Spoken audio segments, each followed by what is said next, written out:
Ok, buenas tardes a todos. Hoy es el día 13 de junio del 2024.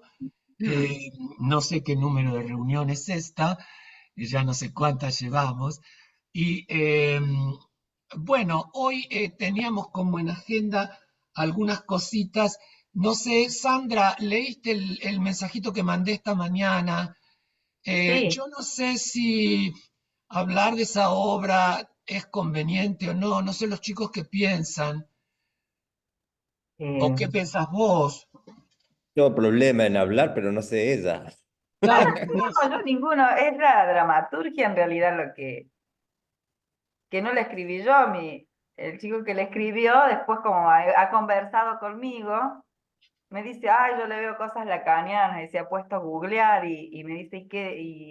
Y de lo real, bueno, me ha hecho preguntas, y yo le dije, bueno, ahí les voy a compartir también en los del grupo de lectura, yo le di alguna algunas ideas. respuesta, Ya. conversamos, Pero digamos. vos estás como actriz en el Sí, grupo. yo estoy como actriz, pero es verdad que conversamos nosotros, no, las otras actrices y actores no están mucho en el tema Ok, de la discusión teórica, nada más él, que es el dramaturgo y el director, y yo que ya, conversamos. ok. Bueno, no sé, yo no tengo ningún problema. Déjame que tengo que volver a poner en esta pantalla todo esto que me borró la computadora. Qué cosa, ok. Eh, bueno, no sé si alguien quiere comentar algo de la obra. A mí me gustó mucho la obra. Sí, es muy bonito. Me gustó y observo que leyendo además el artículo de Pompeyo, eh, que hay como una cierta mirada hacia un más allá, que en el caso de la obra me resulta este, casi como femenino, diría, después lo explicaría si es que a alguien le interesa. Y en el caso de Pompeyo, en ese trascender, en el artículo sobre Pompeyo, en el artículo de Pompeyo está la marca esa de la actuación como un piedrazo en el espejo. Ya, En realidad, ahí eso me llevó a Stanislavski, como en Stanislavski el personaje no no se encuentra cuando se ve en el espejo. Le parece que no es él, que ese no es él. En cambio, acá en el artículo de Pompeyo, él marca muy bien que es un piedrazo en el espejo y que después de eso es como que adviene una otra cosa. Y la relación de esto de las mujeres con las brujas y con esa cuestión del bosque, me resultó un tema femenino, de lo femenino en la literatura. Yo no lo había visto hasta ahora en teatro, ¿no? Pero si bien es cierto que en la tradición podemos encontrar las brujas de Salem y todo lo demás, esto es otro tipo de bosque, otro tipo de bruja. Bueno, en este momento no me acuerdo más, pero había algo que me pareció, sí, ya lo voy a buscar yo tengo que abrir el file particularmente. porque si no, no me acuerdo. Estoy tratando de abrir el A mí me file. parecía como muy interesante el bosque como mito, ¿no? El lugar Es de, el bosque como de mito me parece que, transformación. claro, como lugar de transformación, que también pareciera ser el lugar del pensamiento, que pareciera ser el lugar donde uno se pierde, pareciera ser el Sí, lugar donde la sí. identidad también se ve amenazada, ¿no? ¿Qué estamos haciendo? ¿Qué es esto? ¿Qué es esto? ¿Es un teatro, un bosque, un galpón? ¿No? También como el juego de la representación, me parecía que era como interesante Ya, allí. A mí me pasaba con la obra como dos cosas, una como la temática, el discurso. eh, yo además lo conozco a Maxi, entonces conozco su obra, he visto varias cosas de él, conozco su trayectoria. Y siento que ahí hay algo también como de lo familiar que anda dando vuelta, ¿no? Ujú. Como esa construcción de una estructura familiar, que también como ese grupo que está ensayando, como también la familia. y me interesaba mucho. Me dejaba de interesar, esto ya es una crítica por fuera, cuando se volvía explicativa en términos de estructura la obra, cuando, cuando recurría como a la lógica del absurdo para explicar la estructura. O sea, si bien muy preocupada por no se entiende, no se entiende, pero la estructura terminaba siendo como muy clara dentro de la reafirmación de lo que estaban haciendo, digamos. O sea, no, como ese lugar no sé, de ese lugar de pérdida, ¿no? Volviendo sobre el tema que me parecía como muy importante, me parecía que la estructura no estaba permitiendo eso, digamos, ese espacio de pérdida que realmente plantea el coso. La estructura era más una reafirmación, mientras que el tema me parece que es la pérdida, que es perderse, ¿no? Y me parecía como re interesante eso. Pero bueno, también tiene que ver con que yo lo conozco a Maxi. eh, y conozco también el medio teatral cordobés, que muchas veces, bueno, no se banca mucho ese naufragio, me parece, ¿no? Sí, O sí, eso pocas se veces. autocritica y le criticamos las actrices, que él marca todo y tiene todo, y le decimos, pero acá dejanos un rato, vamos a hacer en esta parte, vamos a hacer nosotros el aquelarre y vemos qué pasa, y le Claro. cuesta. Él la Sí, sí, reconoce que le cuesta, se pone nervioso, quiere la Claro, solución, es que dirigir una pero lo obra intenta propia ahora. creo que es lo peor que hay. Yo claro. lo hice una sola vez Mm. y fue tan horrible la experiencia que nunca más lo intenté. O sea, escribir un texto, bueno, José lo hace, ¿no? Creo. Para mí, yo, una actriz en su momento, una escena que no salía, no salía, no salía, y entonces de varios días de ensayo no salía. Toda la obra estaba ya montada, pero la última escena no salía. Y entonces ella me dice, era un monólogo de ella al final. Entonces me dice, lo puedo hacer como yo lo imagino. Claro. Y cuando lo hizo, yo vi todos mis fantasmas psicóticos montados en la escena y salí Tal cual, corriendo del teatro. Salí corriendo del teatro. tal cual. Y entonces volví choqueado, me fui a mi casa. Y cuando volví al otro día digo, bueno, la escena final es tal como ella la hizo y ahora tenemos que reiniciar los ensayos desde el principio otra vez, porque ahí me di cuenta de lo mal que habíamos leído mi propia obra. O sea, yo tuve que ser descolocado para poderla, pero fue una experiencia muy fea, muy dolorosa. Y tuvimos que postergar el estreno que estaba anunciado porque hubo que reensayar la obra. O sea, es muy fuerte la experiencia de dirigir tu propio texto. Porque, porque como dice Sandra, estás muy pegado al concepto del momento en que vos escribiste la obra y la Claro. visión que tenías de la obra. Pero cuando pasás al montaje, ahí la cosa cambia, ahí cambia Claro, muchísimo. sí.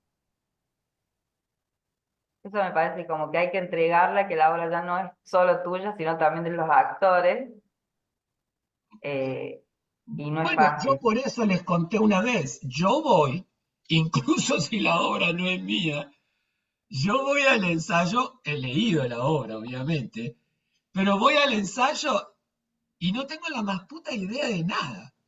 Hasta que los actores no empiezan a trabajar, yo no puedo empezar a visualizar la obra.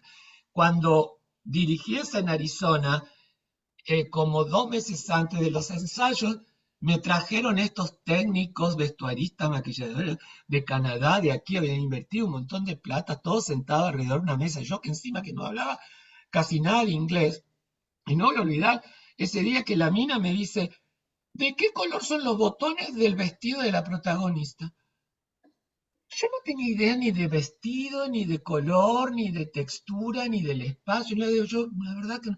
Todos me miraban como diciendo, ¿y este tipo se va a hacer cargo de una producción que está poniendo en juego más de $30.000? Pero es que yo hasta que no tengo los actores ahí y empiezan a darme cosas, no puedo, porque es algo dialógico. O sea, yo voy y después, como decía José una vez que tengo todo lo que me han dado, comienzo a manejar, ya avanzados los ensayos, yo comienzo ya así a armar eh, algo en el que obviamente entra mi lectura, pero yo no puedo tener una visión de la obra.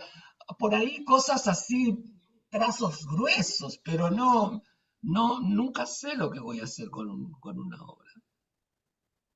Y Pero ese aspecto del no saber que pareciera que se debe atravesar si uno está trabajando, en la obra de Sandra se ve porque ellas, las actrices, eh, despiertan y es a la profesora, no era la bruja, era una otra. Ahí, digamos, hay un cierto pasaje de algo a otra, de alguien a otra, bueno, que porque se está muere. todo este tema que se van desdoblando, ¿no? Se desdobla la realidad, se desdobla el personaje Mm. del hombre este, ¿cómo se llamaba? El Gutiérrez. búho, ¿no? Sí, Gutiérrez. se desdoblan. Eh, sí, de pronto coincido con Cipriano en cuando la obra quiere teorizar sobre aquello mismo que está haciendo, como una especie de metateatralidad, que en definitiva yo la leía y a mí me molesta un poco porque cuando pasa eso parece como que el dramaturgo tiene miedo de que el espectador no entienda Tal y cual. entonces toma una actitud pedagógica. Y Ujú. eso es fatal en el teatro. Para mí es un insulto al público. O sea, bueno, si hay alguien del público que no la agarra, no la agarra, que se vaya al carajo. Pero en general hay que jugarse ahí, ¿no? Creo que hay que jugarse.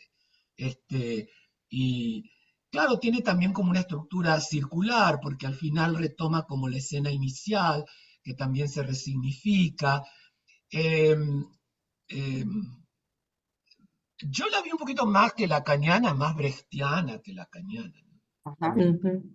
Más con esos desdoblamientos que producen estos distanciamientos, ¿no? Y Sí. quizás la Ahora, en obra cuanto en a... sí tiene ¿Eh? pensaba yo, que eso también se lo había dicho yo, claro, él me lo dice, me lo decís, onda, porque querés que como actriz no te joda, pero yo le decía, vos tenés que soltar como, Yeah. cuando, como que la obra en sí tiene una estructura muy encorsetada de la propuesta de trabajo, pero quizás lo lacaniano, eso que él intentó meter, está en la temática, no en la estructura, en la forma de la obra, sino en la temática, en lo que se dice, en cómo intenta abordar el tema, Yeah. o sea, en el interior de la temática, de lo que dicen los personajes, Claro, pero él tiene de que su llevar obra, de eso que se a olvida. la praxis del ensayo, o sea, al Claro. montaje.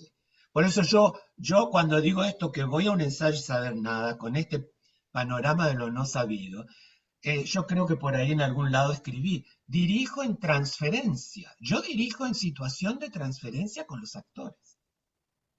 O sea, es todo un intercambio de transferencia. Bueno, Freud también habló de la contratransferencia y todo eso, pero digamos, en situación de transferencia, es ahí donde el actor lo sueltas, comienza a descubrir espacios, virtualidades, y te va haciendo preguntas. Y entonces, lo que pasa es que cuando sos autor del texto, esas preguntas te pueden llevar a desacomodar, como hablábamos en otras reuniones, a desenmarcar tu propio fantasma, que es lo que me pasó a mí. Cuando la actriz esta se larga a hacer todo eso, y yo veo eso como un espanto, se me desenmarca todo el fantasma y tuve que volver a ensayar mi propia obra. Entonces, eh, la verdad es que es importante estar como director, si vas a dirigir tu propio texto, me parece estar dispuesto a entrar en transferencia y a agarrar el Des- lápiz y tachar y cortar y mover y ver qué es lo que va pasando, ¿no? Sí, porque Desestructurarte y angustiarte también. Oh, claro. pues El regularmente bosque el acá, texto el sirve. bosque, Lacan hablaba de la selva del fantasma, de la selva de Sí. fantasmas, La hasta travesía llegar al fantasma fundamental. Entonces, del... acá hay fantasmas, selva de fantasmas, bosque de fantasmas, pero como que sí, está como contenida, ¿no? Como está muy contenidita. Además también por el mismo nombre y todo, ¿no? Ahí desde que yo cuando empecé a leer, me gustó mucho la imagen esa de que siempre va hacia lo profundo, a buscar como el teatro, que es un galpón, que es una selva, que entra en el bosque, ¿no? Y comienza a buscar con ese imaginario. De inmediato me acordé de Bachelard, ¿no? De Gastón Bachelard con aquella idea del, ¿cómo se llama? De, no, de lo imaginario, ¿no? Que siempre todo el mundo va hacia lo profundo, lo que no comprende está entre lo profundo, lo oculto. Y ese personaje así, a veces no me quedaba claro dónde era que ocurrían las distorsiones así de personajes cuando se dividían, ¿no? Eh, yo creo que esas son cuestiones que también tal vez el dramaturgo está así pensando y seguramente en la puesta en escena se va costurando mejor, ¿no? Cuando se separa ese Perdón, ¿no está de muy Orpa bajito tu y audio, ahora, y ahora, Yo ahora escucho sí. bien. José? Escucho bien. Y ¿No entonces está yo muy creo bajito tu audio? No te escucho casi. que ahora, Ahora sí, gracias. entonces la cuestión es que tengo que acercarme al computador porque el micrófono es así, tengo un problema. Entonces creo que también tal vez con la puesta en escena se hace unas dinámicas que esas partes, por ejemplo, ella tiene como varias estaciones, ¿no? La obra tiene varias estaciones. Por ejemplo, cuando Gutiérrez se convierte en búho y hay unos como unos monólogos pequeños ahí, esos creo que son los que le da la fuerza al texto, Sí, al cuerpo total, ¿no? Tal vez cuando hagan la puesta en escena tengan unas dinámicas que se ajusten al texto y también demuestren otras cosas que están ahí, ¿no? Tal vez, también porque nosotros lo estamos leyendo, y tal vez, quién sabe, tal vez la leímos una sola vez. Ahí deben tener cantidad de cosas y creo que lo que está planteando Sandra de hacer esa paridad con todo el contexto lacaniano está totalmente sí, se puede hacer porque ahí hay un juego de buscar esas cuestiones que están dentro, lo profundo, de, ¿cómo es que dice Cipriano? Lo perdido, la pérdida, el Las tiempo, el pérdidas. silencio, el vacío, ¿no? Y termina todo, y me encanta esa imagen de la aquelarre, tratar de construir el cuerpo femenino, cómo es que el cuerpo femenino es representado a sí mismo a partir y entra un personaje que es el hombre, ¿no? Es dinámica la obra, es Sí, sí. interesante y sería súper interesante ver cómo es la puesta en escena, cuál será el concepto, Mm. ujú. cuál es el sentido conceptual de la obra, ¿no? Porque eso ayuda mucho también, ¿no? Cuando tú vas a ver el montaje. Yo tenía un amigo en Colombia que siempre me decía así, yo no voy al teatro, o sea, le gustaba el teatro, pero no iba al teatro, o sea, leía teatro, me decía, no, porque siempre que leo una obra voy a la puesta en escena y me cagan la obra. Entonces yo decía, pues precisamente ahí es donde está el desafío. ¿Cómo es que el otro ve esa obra también? ¿Cómo la voy Ah, a construir? ¿Sí? Y, y, ¿Cómo es ese proceso totalmente diferente, ¿no? y yo creo que en esta obra lo importante es cuáles son esos espacios de indeterminación que la obra puede generar, ¿no? Si es que es posible. Me pregunto, ¿no? Cuando la estructura textual se vuelve tan de relojería, sobre todo hacia el final, me Ujú. pregunto si no termina de ajustar eso que al principio anuncia, que me parece que es re interesante, ¿no?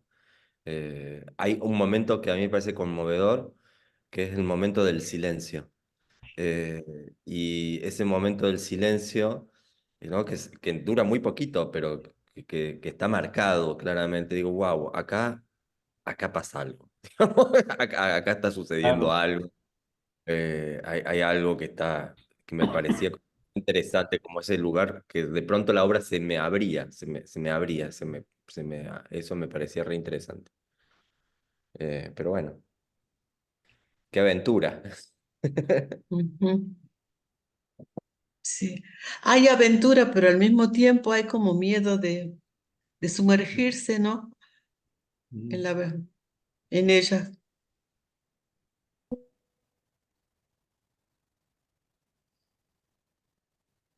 Bueno, pero toda creación es un poco Claro. lanzarse a ver qué pasa, ¿no? ¿Qué sé yo? ¿no? Claro, porque los vacíos también hablan, ¿no? Claro. Los espacios que tú no tienes controlados. Por ejemplo, eso de, yo conozco muchos directores que les gusta así controlar toda, cada escena, cada punto, usted no se mueve aquí, Ay, ¿verdad? no, Sube y no. baje, se sienta, se agacha, salta. Entonces yo siento así como, yo cuando trabajaba como actor me sentía así amarrado a veces, y yo decía, por Dios, yo no quiero hacer esto más nunca en mi vida, ¿no? Entonces yo decidí mismo montar mis propias obras y sentir así como más libertad. Y es ese cuestionamiento de que siempre una escena se compone con todo. Por ejemplo, como dice Sandra, también déjame a mí hacer, como ella le dice al director, no, déjame hacer, dame libertad. Porque está a la lectura de los actores también que tienen un complejo cultural encima de la cabeza, tienen un cuerpo marcado de huellas por todas partes que van a colocar su parte, que es su lectura también. ¿Hacia dónde me atrevo yo a ir? ¿Qué voy a hacer? ¿Qué vacíos voy a generar yo también? ¿O cuáles voy a cubrir? Porque esto es la creación es eso, la creación es una serie de aspectos que se van creando, ¿no? Que se van Pero, formando, que se van consolidando, no, ni siquiera consolidando, se abren. ¿Cómo fue que dijo Cipriano? Vi que me abrió a otras cosas, se abrió la Mm, obra de repente. Y cuando la Mm. obra se abre, está pasando alguna cosa ahí, no está quedando sí, totalmente cerrado, ¿no?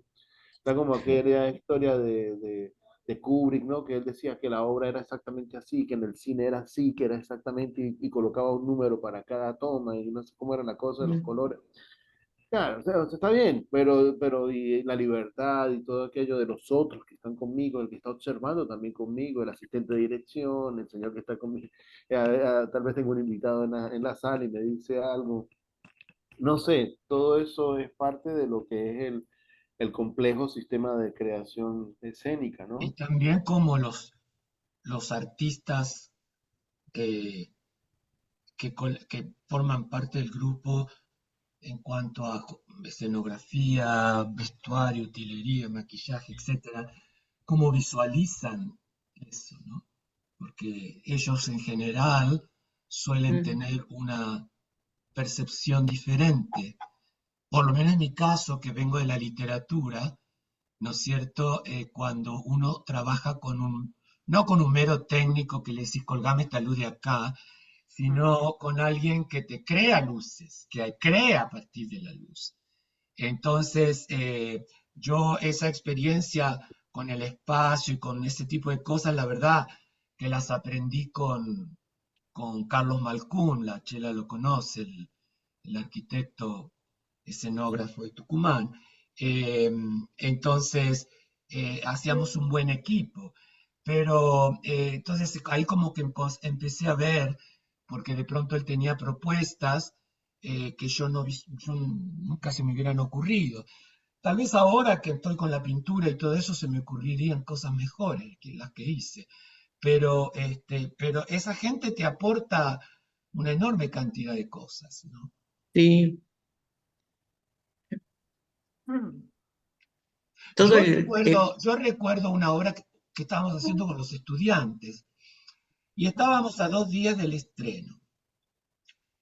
Y ya pasando la obra así tipo de corrido, y viene uno de los actores y me dice, profesor, dice, ¿puedo traer a mi amigo a que vea el ensayo? Yo nunca dejo eso, a mí no me gusta que venga. Y entonces le digo, mira, no, dice, porque él se va a quedar quietito, dice, se va a mirar, dice, él no entiende mucho de teatro porque está en la música. Ok, dije yo, bueno, entró un pendejo que era de una belleza descomunal, así que, como dicen los tucumanos, me dio un taco de ojo porque era tan hermoso Ah, y se sentó, ¿no? Y había una caja al lado del asiento. El tipo empezó a ver la obra y como está en música, el tipo agarró la caja y empezó, ta, ta, ta, ta, ta, ta, ta, ta, ta, ta, ta, ta, y empezó, y yo empecé a recibir esos sonidos y me di cuenta que la obra comenzaba a explotarse, una maravilla, era como que era el brillo que necesitaba. Entonces termina el ensayo y Y dice, ay, disculpe, profesor, cuando se va, dice, pero no me pude contener, le puse un poco de ritmo. Le digo, no, no, no, le digo, ¿sabes qué? Mañana vamos a tener otro ensayo. ¿Por qué no vienes? Y tú le pones música, porque íbamos a usar música grabada.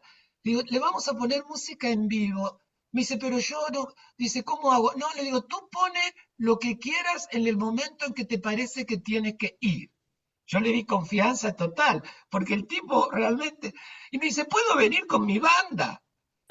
Ok, sí, ven con tu banda. Bueno, chicos, no le puedo decir lo que fue eso. Fue algo impresionante, Un aquelarre. impresionante, que yo nunca hubiera visualizado ni escuchado ni nada, porque es gente que te aporta desde otro lado. Y el tipo había visto la obra y sabía qué instrumentos, qué ritmo, qué cosa ponerle, qué volumen en cada momento de la obra. La verdad es que me quedé fascinado. ¿Te Y a acordás mí me esa gusta noche? aceptar esas irrupciones de lo real y tirarme al riesgo. Claro, yo no perdía nada Ah, porque yo estaba en el college y mi sueldo no dependía de la obra. Pero esa noche que estábamos en Colombia, no me acuerdo cuál era el lugar, donde ustedes hicieron un ensayo y vinieron la banda de los chicos, la banda de los chicos de música afro, estaba al lado. Y yo estaba sentada ahí y después vos dijiste que nunca había salido el ensayo tan maravilloso como con los tambores de esa claro, noche. claro. Es que la gente que viene de otras disciplinas tiene otra perspectiva. Y si vos te pones en muy obstinado con tu proyecto de puesta, salís perdiendo porque no dejas ingresar nuevas lecturas, nueva vida, no sé cómo explicarlo, ¿no? Cuando trabajé con la esposa de mi colega Lizardo, la fotógrafa esta ecuatoriana, de pronto ella misma que estaba en el grupo de actuación, quería actuar también, entonces ella empezó a manejar las linternas, algunos spots que los bajó, los puso en el suelo. Con su grupo empezaron a hacer improvisaciones en las que usaban transparencias, sombras y una serie de cosas con unos trapos blancos y no sé qué, que aportó una enorme cantidad de cosas. Y visualmente era maravilloso. Yo suelo trabajar bastante lo visual, pero de todas maneras, la gente que viene de esos lugares tiene otra percepción y tiene otra lectura y puede hacer otros aportes. Yo creo que hay que quedar abierto. Mm. Así que en esta obra de la Sandra yo no sé muy bien cómo la estarán planteando, en una sala tradicional, en una sala independiente, dónde va a estar el público, qué juego No, va. sale Porque acá hay independiente. un juego con el público también. Sí, no, la idea es hacer en teatro independiente. Ah, Ahora estamos ensayando acá y la idea es después mover. claro, así que, bueno, yo quiero poner acá el articulito ¿dónde lo tengo que abrir el WhatsApp? A mí eso que la Chela planteó al principio de Pompeyo con el tema del tirar una piedra al espejo y astillarlo, ¿no?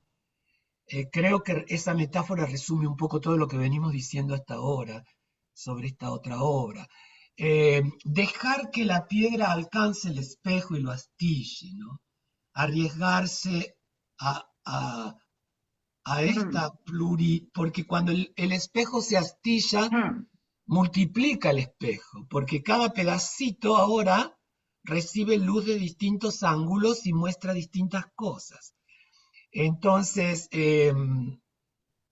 yo justamente ahora estoy haciendo una pintura de una cara que no sé si es de hombre o de mujer, pero cae como una especie de espejo que se astilla, varios espejos que se van Mm. astillando de distinta manera y y ahora lo relaciono, la verdad que no lo había pensado, pero esta metáfora me parece que esa piedra es lo real que quiere irrumpir, ¿no? O la pérdida, como diría Cipriano, ese objeto a causa Mm. en lo real que viene y que exige ser reinventado, reinventado. Sí, me parece que hay una cosa también importante ahí del habitar, ¿no? De habitar el cuerpo. Y hay algo del presente y de lo que se presenta en el cuerpo. Yo he visto la obra, la conozco además, y hay algo de esa operación que por momento para mí es fantasmática en relación en cómo los personajes aparecen y desaparecen en el propio cuerpo, ¿no? De No, Pompeyo. Hay una escena que es fenomenal, realmente fenomenal, que es la de discusión de Lady Ah, Macbeth y Macbeth cuando Lady Macbeth le dice que sos un cobarde, ¿no? Que en ese momento donde Lady Macbeth lo lleva a Macbeth a asumir el costo de la acción que está llevando, y él hace los dos personajes. La escena es brutal, brutal. O sea, es una discusión, él hace este movimiento y vos ves a Macbeth y a Lady Macbeth en el mismo cuerpo. Es muy impresionante. Me hacía acordar un poco también ah, a una experiencia de infancia que tuve yo viéndolo a José María Vilches, capaz que ustedes lo hayan visto. Sí, eh, ya, fue de las experiencias de sí, infancia viendo el Bululú. Me acuerdo que mi padre me llevó a ver eso. Habré tenido sí. 7, 8 años. Fui a ver lo que hacía todos los personajes que se iba. Por supuesto, era otra lógica, pero yo me acuerdo de haber tenido una sensación también de esta cosa fantasmática de que el propio cuerpo se transformaba en otra cosa, ¿no? es que Y el juglar hacía eso. tal cual. Yo Y hice había algo de varias esto. veces ese espectáculo que se llamó España, no sé cuánto, con los romances viejos, medievales, Ajá. y yo personalmente hacía el de Gerineldo. Ah, Yo mira. quedaba de cama, porque el de Gerineldo, que no es muy largo, tiene varios personajes, tiene el rey, Gerineldo, la infanta, eh, y, eh, y tú tienes que ir cambiando de voz, de cuerpo, de postura constantemente. Y yo quedaba de cama, porque yo daba un saltito y era la infanta. Daba otro salto. Aparte, como ella le habla desde una torre, yo tenía que hacer como que la voz también iba hasta allá abajo. Y el Gerineldo, que lo había hecho todo medio cecioso, medio boludo, pero pícaro. Y te digo que era un trabajo que necesitaba una energía Y es impresionante, acrobático, lo que hace Pompeyo es acrobático. acrobático. Y es sorprendente, realmente. Por eso esa idea de romper el espejo para romper como una idea de representación, para vivir ese presente, Ya. me parece que es como muy importante. Hoy me pasó una cosa que se las quiero compartir muy chiquita con un estudiante, ¿no? Estamos después de una clase de actuación, un estudiante de 20 años, 21 años, dice, bueno, en las devoluciones eh, dice, entiendo la actuación como que es el único lugar donde el presente realmente se vive, mientras que en la vida cotidiana el presente no existe como tal. Siempre estamos moviéndonos. En cambio, la actuación es el único lugar donde está. Yo me quedé 20 años, ¿eh? Ah, Eh, Me quedé con una experiencia de la actuación. Yo dije, bueno, acá entendió todo, pero además me daba esta sensación con relación al trabajo de Pompeyo, digamos, ¿no? Como esta idea, romper el espejo en realidad es habitar el cuerpo. Y como habitar el cuerpo es la posibilidad de que emerja justamente de alguna manera es algo real, digamos, que va mucho claro. más allá de la representación, ¿no? Porque Que él ya habla, dice, es un trabajo vinculado al concepto de discontinuidad. Yo creo que José había hablado algo de la discontinuidad en una reunión, que vengo desarrollando en mi estudio desde hace mucho tiempo. La fórmula esquemática podría ser composición sobre discontinuidad, Sí, componer sobre, no en la continuidad, sino sobre la discontinuidad. O sea, yo lo entiendo en función de lo que decide Macbeth, o de lo del Gerineldo, porque cuando vos saltás de un personaje al otro, te tenés que poner en la perspectiva y en el presente de ese otro. O Bueno, sea, en un segundo, en mínima de segundo, tú tienes que cambiar a la perspectiva del otro personaje. mm, Entonces, a lo mejor sería interesante en el trabajo de la obra de Sandra eh, que las actrices roten en los personajes, mm. eh, por lo menos en los ensayos, como forma de astillar también el espejo que cada actriz construye respecto de su personaje, ¿no? O sea, tenemos Mm. acá eh, Natalia, Natalia, Sandra, Analía. Entonces, de pronto, por un, no sé, por un tiempo, por ahí en unos ensayos, el personaje, ver cómo lo imagina, qué sé yo, tal actriz que está haciendo Sandra, cómo de pronto durante un tiempo tiene que ensayar a Analía y qué le aporta. Y luego la persona puede retomar ese personaje de Analía, pero ya muy enriquecido, un poco como lo hacía, como lo planteaba Eduardo Pavlovsky, ¿no? Que siempre hacía rotar. Por eso él habla de el teatro de la intensidad o de la multiplicidad o de la multiplicación, porque entonces el personaje se va nutriendo de estos pedacitos de espejo que le vienen de cada actor, porque después de todo, todos tenemos, como vimos la vez pasada, este juego entre el yo ideal y el ideal del yo en relación al espejo.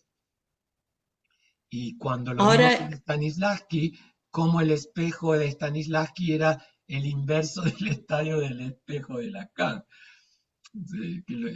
Si el niño de Lacan se reía de júbilo, el Stanislavski pobre estaba con una sensación de fracaso total con su hotel. Entonces, bien, eso iba a preguntar justamente de Pompeyo, Audiver, cómo lo ves vos, este Cipriano, que hace ese pasaje? Porque él habla de que que ese es un piedrazo en el sentido crítico, en la fe poética, y se mestiza con el asunto de la obra, que también hace otro tanto, dice, o sea, la obra también se va mestizando. Sí, es cierto que la obra y la versión que él hace es muy oscura, muy oscura. O sea, es un Macbeth oscurísimo, ¿sí? Donde Macbeth es oscura, pero yo he visto versiones de Macbeth donde, bueno, aparecen otras cosas. Acá realmente es tal como se llama, es habitación Macbeth, es todo en una habitación. El cuerpo es un cuerpo que no tiene ninguna otra caracterización que una tela. Es una tela y con esa tela hace todo, una tela informe además, ¿no? Que puesta de distintas formas va cambiando de lugar, pero además no hay una operación compositiva muy cuidada. Es como, nada, es como si yo agarrara, acá tengo un plástico, me pongo el plástico y inmediatamente como cae, es como viene, ¿no? Es una cosa, es muy rápido, muy vertiginoso, y con una situación física muy demandante, realmente muy demandante. Es yo, atlético el trabajo. Mm. Y ahí me parece que hay algo de eso, de lo que estás diciendo, que no le da tiempo a nada. Realmente no le da tiempo a nada.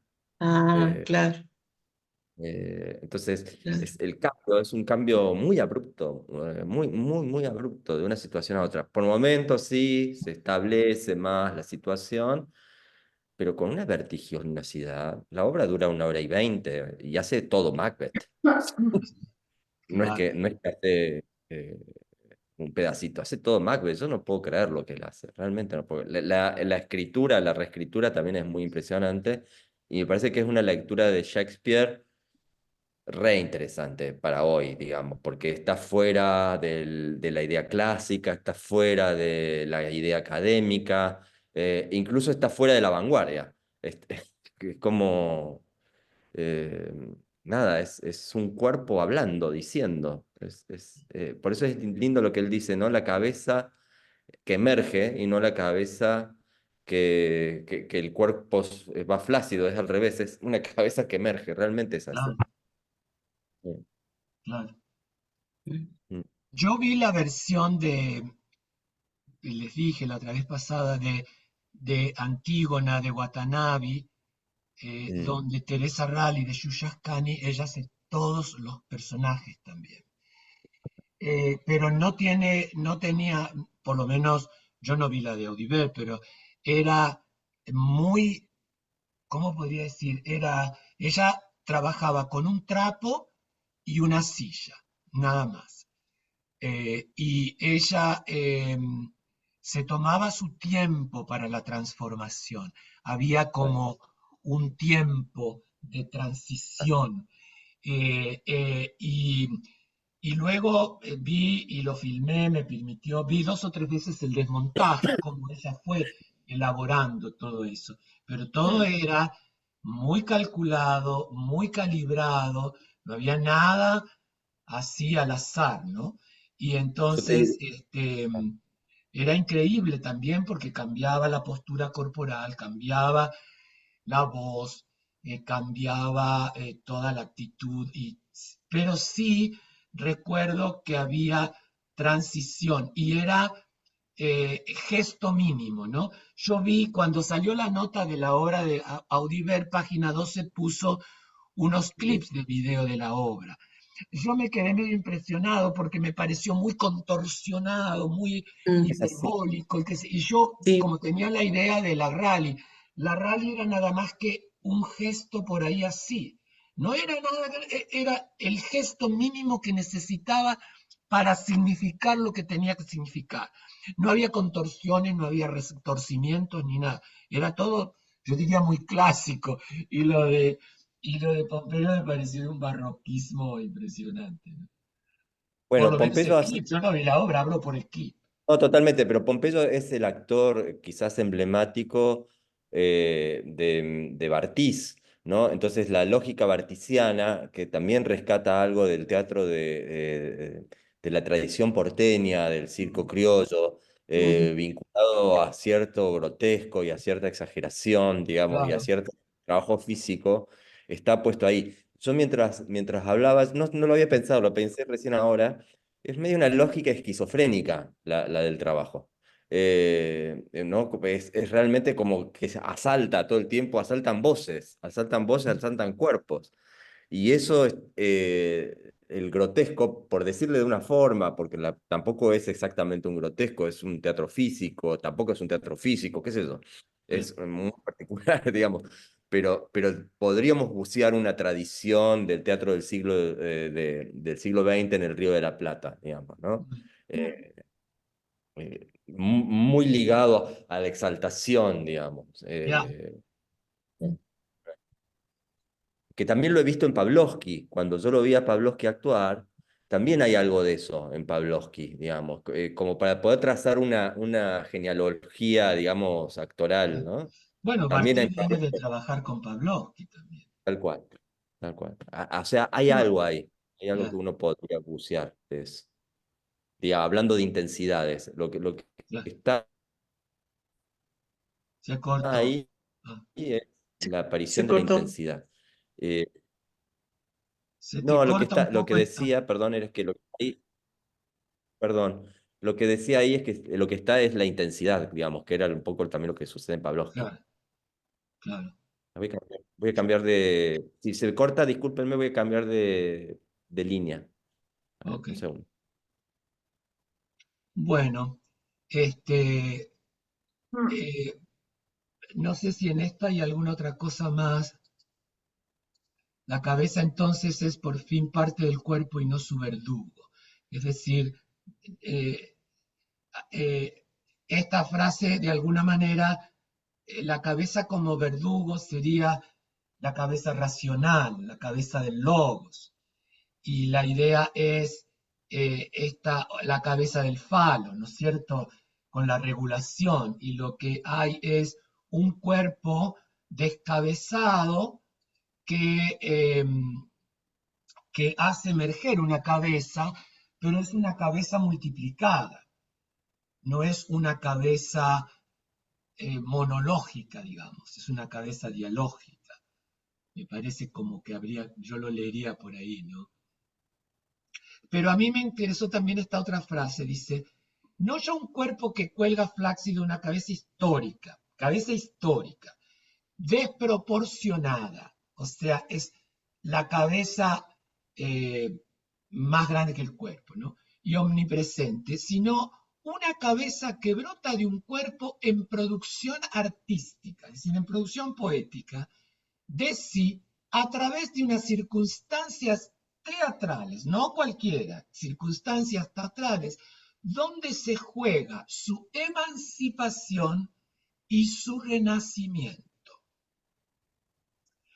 Yo hubiera dicho donde se juega su emancipación y su nacimiento, que es mi diferencia que tengo con la lectura, algunas lecturas de los lacanianos que leen el Seminario 23 y dicen que el registro imaginario que Lacan plantea en el 23 es para que el sujeto se reinvente. ¿Cómo se va a reinventar si nunca se había inventado?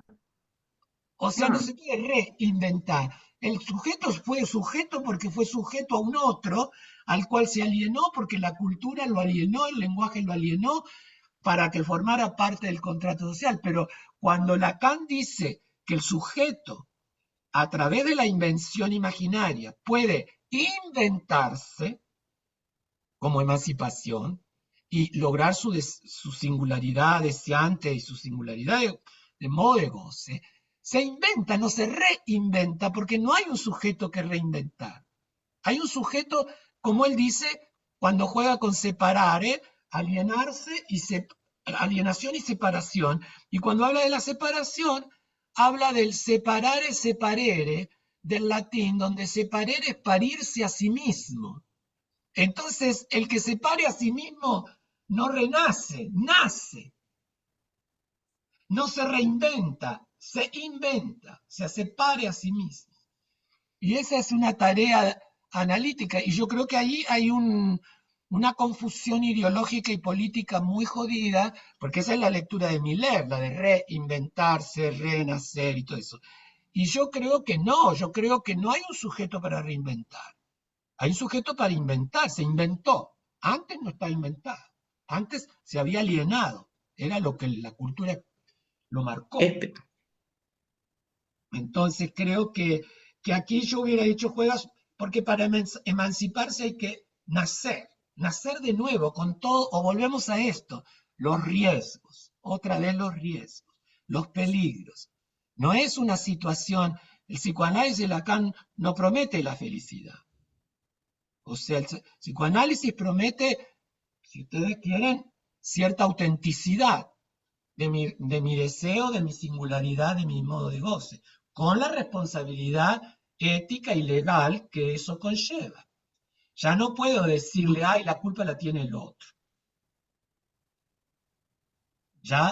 Por eso después tenemos el seminario del acto analítico, que yo escribí muchísimo sobre la cosa de la estética y el acto analítico, que yo llamo el acto performativo, que no es como dice Lacan, cuando yo estoy caminando y moviéndome por esta aula, cuando está dando el seminario, simplemente estoy haciendo acciones.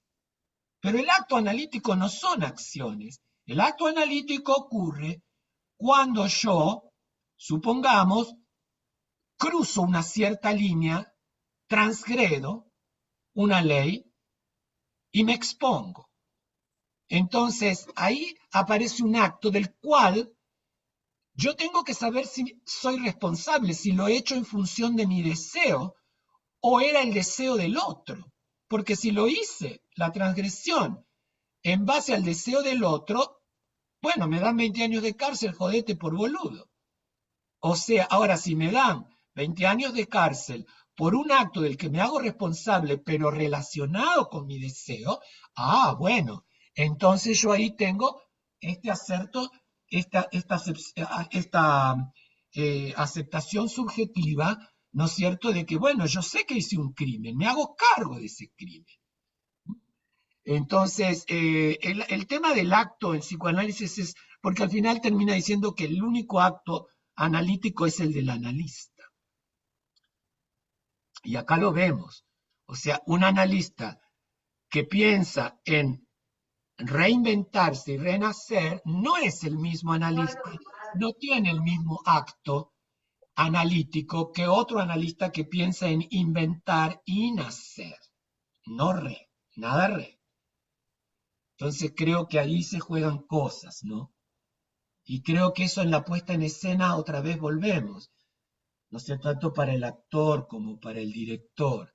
Si el director no se anima a nacer,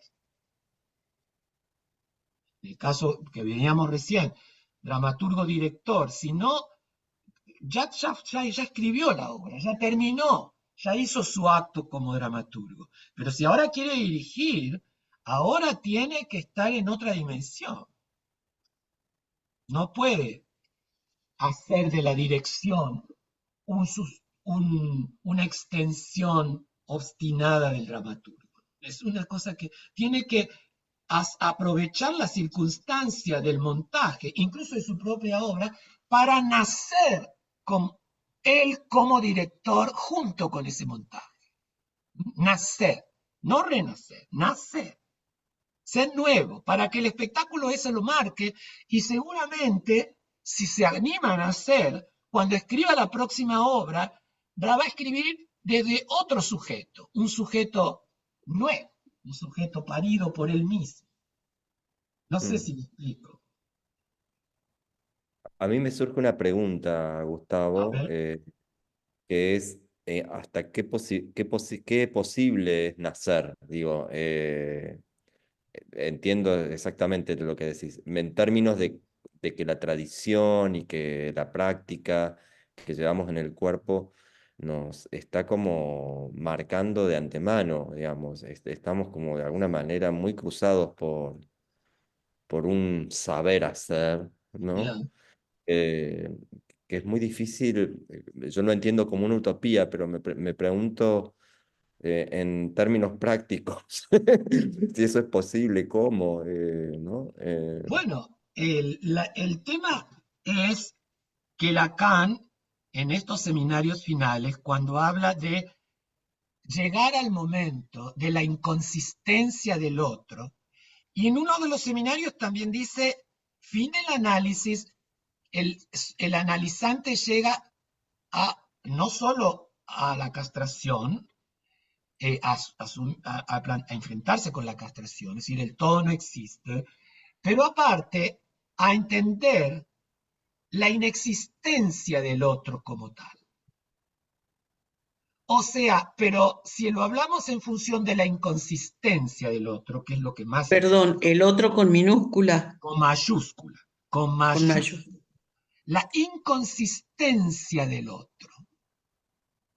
A ver, un ejemplo grosero, como no sé si práctico, como quiere Cipriano, pero digamos, trazo grueso.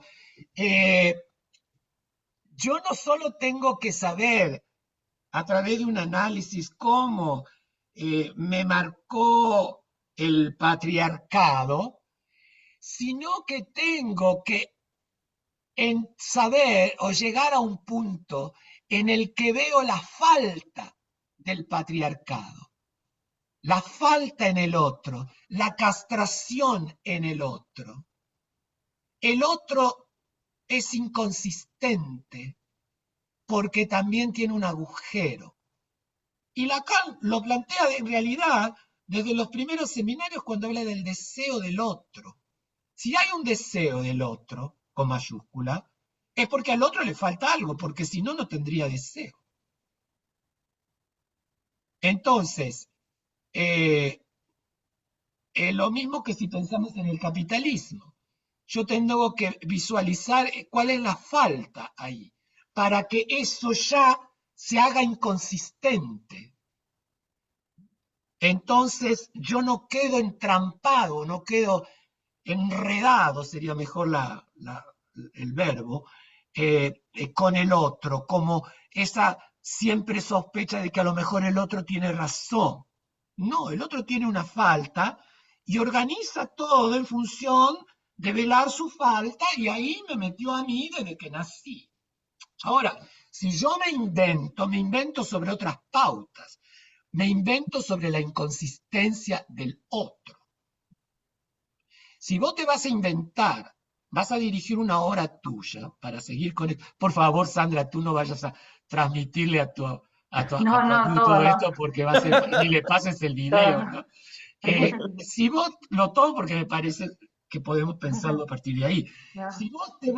Si vos vas a dirigir tu propia obra, el montaje, el momento en que asumes la dirección, es el momento en el que haces un acto en el cual vas a ver tu inconsistencia como dramaturgo.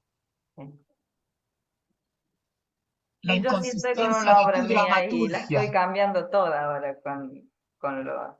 Estoy con una obra mía, pero yo las dejo en más recontra, inacabadas. Yo Claro, le presento a los actores fragmentos de textos, les digo, estos son los textos, esta es la idea, no, el orden va a cambiar, y así me dejan los actores. Termino con dos al final porque... Pero sí, yo no armo tanta estructura porque justamente sé que después es un claro, infierno querer llevarlo, cumplir con claro. eso, ¿no? Sí.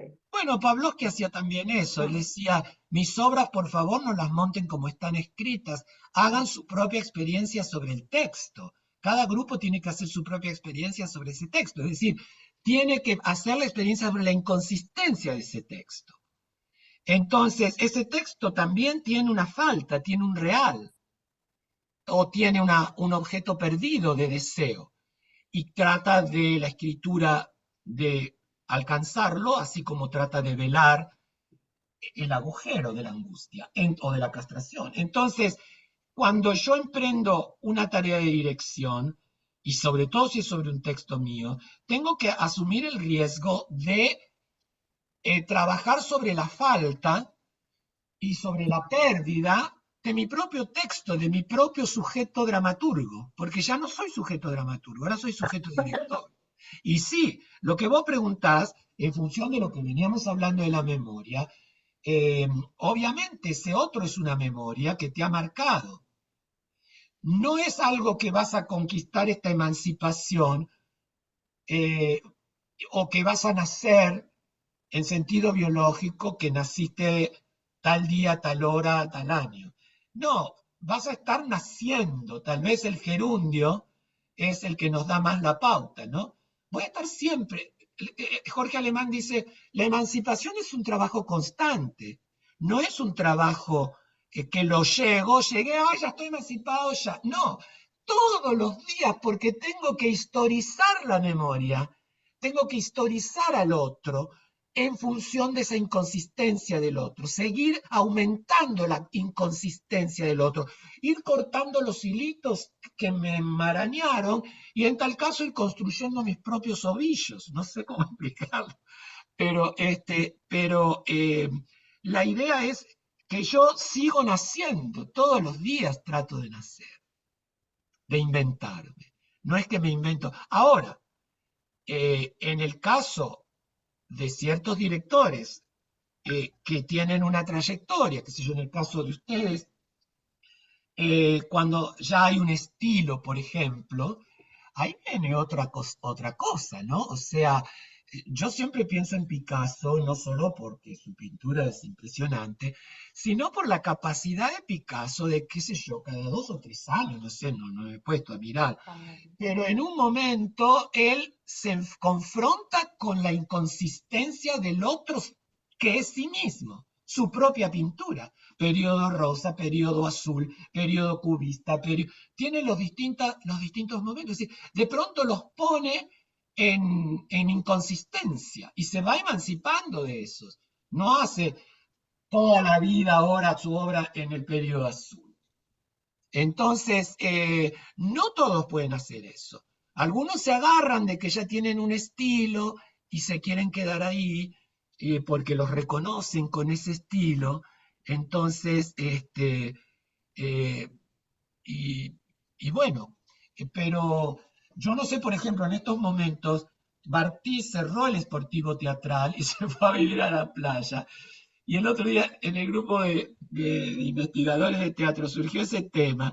Y yo no dije nada, pero yo me preguntaba, porque decían, bueno, lo que pasa es que se hartó de Buenos Aires, se hartó de la corrupción, sí, debe haber muchas explicaciones políticas, pero yo me pregunto, yo vi las últimas obras de Bartiz y no eran ya lo que habían sido algunas otras obras. Para mí, la más impresionante de todas fue la que hizo sobre esa maestra de la época de Sarmiento, no me acuerdo cómo se llamaba,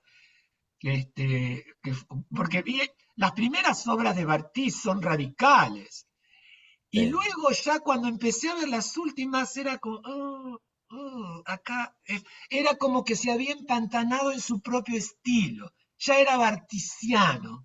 En vez de ir en contra de sí mismo, trataba de hacerse más consistente. Y a mí me parece que el artista debe tratar de ser inconsistente cada vez, cada sí, vez. y la escuela bartisiana generó, digo, en Alejandro Catalán, en Sergio Boris, distinta gente de mi generación que se formaron en Machín, que es un Ya, actor rosarino, digamos, generó, digamos, como una escuela, Analía Causeiro, estoy pensando en distintas gente, ¿no? una cantidad de Eh, gente, la cantidad sí, de gente que realmente fueron muy reconocidos por la crítica, por la prensa, que hicieron espectáculos maravillosos todos y que además son maestros o sea, tienen mi edad y más o menos mi edad, 50 y un poco, y son maestros en este momento de nuevas generaciones. Entonces ahí hay como una tradición que se ha ido armando, claro. artística muy fuerte,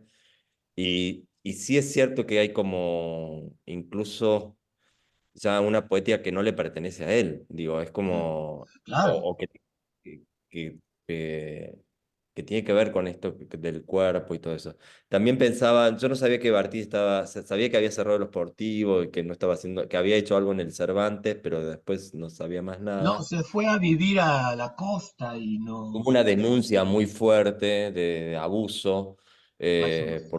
por parte de actrices, entonces también hubo como un momento donde toda esta técnica de trabajo también fue pensada, digo, para pensarlo desde otro lugar, como la técnica del patriarcado, ¿no? Ya, Eh, eh, digo, más allá del abuso o no del abuso, sino en términos de el tipo de energía y el tipo de trabajo que requería es un trabajo que realmente, puede lo voy a lindar decir, con la perversión. sí, y lo digo en el buen sentido, necesita de violencia. Digo, Ya, en el buen sentido lo digo, no lo digo en el sentido ya, perverso, sino en el sentido que necesita un cuerpo que se esfuerza. ya. Eh, y ahí me parece que hay algo como interesante para pensar, por lo menos. Claro, pero la idea sería que todas esas nuevas generaciones absorban esta tradición, se Mm, formen en esa tradición y luego comiencen el trabajo de ver cuál es la inconsistencia de esa tradición, para claro. poder ser ellos, para poder nacer como artistas. Si no, van a ser replicadores de la poética bartesiana y probablemente no como la haría Barthes, sino más manoseadita, más manipulada. O lo mismo que ha pasado con Stanislavski, porque con Stanislavski mucha gente se formó en distintos periodos, luego se fue y se llevaron un Stanislavski universal, que a lo mejor en Stanislavski había sido un periodo. Lo mismo con Lacan, gente que asistió a su primera enseñanza y luego fue por el mundo hablando y que se quedó en la primera enseñanza. Formó gente con esa primera enseñanza cuando ya Lacan estaba, quién sabe qué, otra cosa. Entonces, la idea es, a mí me parece, cuando en el seminario ya 18, Lacan da el giro, que luego lo radicaliza de forma terrible, cuando ya abandona el registro simbólico, con ese otro fuerte, con mayúscula, con esa imposición, y de pronto habla de la inconsistencia del otro. Empieza a hablar del goce, de la falta en el otro, y de todo esto, y del goce del otro. Ahí, y vuelve a reinsertar la potencia de lo imaginario, niega toda su enseñanza anterior. Niega no es que lo niega, yo siempre digo que se supera a sí mismo, ¿no? O sea, se confronta con la falta de sí mismo en periodos anteriores. Entonces uno lo puede ir leyendo en una espiral, donde recorre los mismos problemas, pero en distintos contextos, porque la línea de una espiral se va ampliando, se va ampliando, se va ampliando, pasa por las mismas zonas, incluye las zonas que recorrió antes, en sentido hegeliano, y las supera. Entonces, a mí me parece que en ese sentido, en la medida en que él plantea que el psicoanálisis es una praxis, el arte es una praxis, está diciendo no es ciencia, no es religión, es arte. Y el arte necesita esto, siempre tratar de ir a lo inconsistente, a plantear la inconsistencia de lo anterior, de la memoria del otro con mayúscula, del otro con minúscula también, si la chela quiere, también lo metemos al otro con minúscula, la inconsistencia del otro. Entonces, yo creo que eso es algo, en términos como quería Cipriano prácticos, es algo que lleva mucho trabajo y que cada uno tiene que buscar por su cuenta, ¿no? Pero si te apoltronas en la confortabilidad de tu estilo, de tu estética, ahí ya empezás a flaquear, ¿no? Pero como que te lleva la vida, ¿no? Ah, claro, Porque de lo que dice Cipriano, y yo me imaginaba de verlo a Pompeyo, realmente debe ser una extenuación, ya. ir de extenuación en extenuación. Te lleva el cuerpo, la vida. Pero justamente porque es vida. Porque si tú te quedas en la repetición, estás viviendo una vida que no es una vida auténtica, porque estás repitiendo. Pero si tú entras en una zona de disconfort, una zona nueva, una zona de descubrimiento, ¿no es cierto? Como quería ya que José empezó hablando de Bachelard, un contexto de descubrimiento, como quería Bachelard, la epistemología siempre trabaja en contexto de justificación y contrastación. Tiene una hipótesis, la lleva al laboratorio, hacen los experimentos, contrastan si la hipótesis es verdadera o falsa, bla, bla. Pero Bachelard se preocupa por el contexto de descubrimiento. ¿Cómo se descubre una hipótesis? ¿Cómo se descubre una hipótesis? Entonces, el contexto de descubrimiento hay que romperse, hay que hacer al otro inconsistente, no hay de otra manera. Galileo, Darwin, Freud mismo, hay que ponerse en una zona de mucho riesgo. Imagínense la Viena de la época de Freud, con la Viena centro de la neurología europea. Con una medicina una neurología muy fuerte, con una biología muy fuerte, sus primeros trabajos de biología que va a hacer a Trieste, con las anguilas y las viboritas, qué sé yo, que le dieron, y estaba trabajando en eso, y de pronto este tipo, por otro lado, va, aunque siempre pensó que quería hacer una psicología científica, bueno, nunca hizo ni una psicología ni tampoco científica, descubrió otra cosa, hizo otra cosa y tuvo que pagar el riesgo. Lo abucheaban en Viena, lo perseguían, lo ninguneaban, no le daban los cargos, estaba siempre desacomodado. Y sí, pero estaba en el campo de lo creativo, de lo creativo. Lo creativo no es confortable. La creatividad no es confortable. La repetición en sentido del autómaton sí es confortable. Retorno de los signos, más o menos, tomo una nueva obra y la monto dentro de los criterios que siempre tengo y pongo lo mismo ahí. Y sí, sale perfecto, sale estupendo. La gente le Ahí gusta, es la donde te crítica la dicen, aplaude. ¿Eh? Ahí donde te dicen que estás repitiéndote y que ya no tienes más ideas y que se acabó No, la claro, historia también para ese algunos te vienen artista, con un ¿no? caño de ahí. Y también es razonable, y bueno que lo hagan, porque entonces por ahí el artista Claro. se sacude, ¿no? Dice, bueno, what the hell. Entonces, yo creo que el tema este de la inconsistencia del otro es crucial. Porque si nos quedamos en que papá fue bueno, en el ideal de padre que teníamos, en el padre que tuvimos que no corresponde a ese ideal, pero si no logramos cortar con eso, chao. O sea, nos quedamos siempre ahí. Tratar de hacer que el padre sea bueno, si no es tan bueno, o que el padre llegue a ser el ideal de padre que nosotros teníamos, o ser el padre ideal de nuestros hijos para no ser el padre. Bueno, siempre va a haber una diferencia, porque siempre hay castración, siempre hay falta, siempre hay agujero. Entonces, nadie es todo.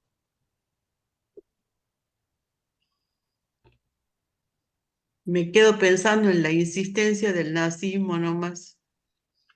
Uf, Bueno, ahí tienes, Ahí ahí está. tienes el uf. deseo fascista, el deseo nazista, o no sé cómo llamarlo, el deseo nazi, ¿no es cierto? Es siempre el mismo deseo de un padre todopoderoso al cual me pueda someter tranquilo y que me provea con lo básico que yo necesito: comida, abrigo, salud. El pueblo alemán apostó a eso y Hitler se lo dio y por eso lo apoyaron. Perón apostó a eso y el pueblo siguió. El pueblo no toma agencia, no toma riesgos. Eh, por eso yo, en esto de ir a los textos estos como pobrecito ustedes, los hice pasear por Condillac y Descartes y todo, estos textos fundacionales, pero el texto fundacional de todo esto, por ahí podemos encontrar en los griegos, qué sé yo, eso ya no sé tanto.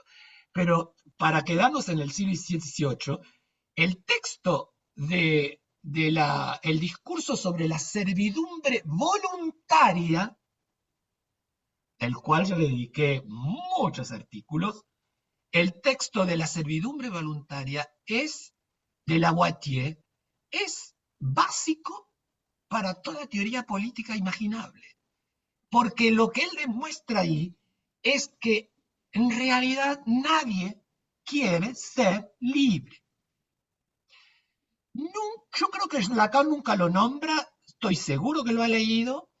Es un texto de pocas páginas, lo pueden buscar en el Google, discursos sobre la servidumbre voluntaria.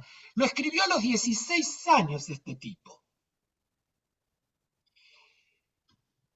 Un muchachito que Lavoisier, escribe se Lavoisier. escri- Ahora, Lavoisier. ahora te lo paso.